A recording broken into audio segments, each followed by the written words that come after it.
I think the most challenging thing was that he had to kind of avoid traffic, and obviously that kind of ebbed and flowed.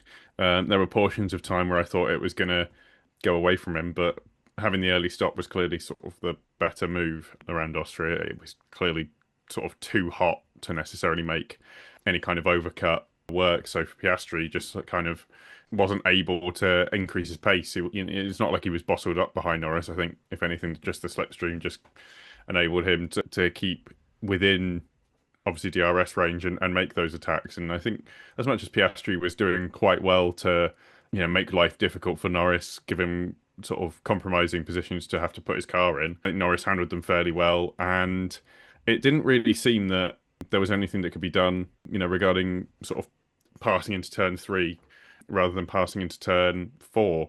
Like, I think Norris was defending well enough, and obviously getting back past, and he was getting off that turn three hairpin well enough in those under those attacks to actually fend off the issues from Piastri. And that's was something we saw him do throughout the race. Like, even when towards the closing stages, and there was a lot of traffic for Norris to have to get to, which sometimes went against him, but I think went sort of went his way a bit more often. It was that sort of enabled him, being out front at least as well, to get to just keep the position and manage the race from there.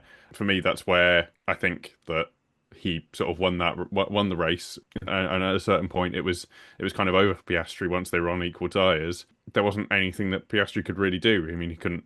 The gap was stable at 2 seconds.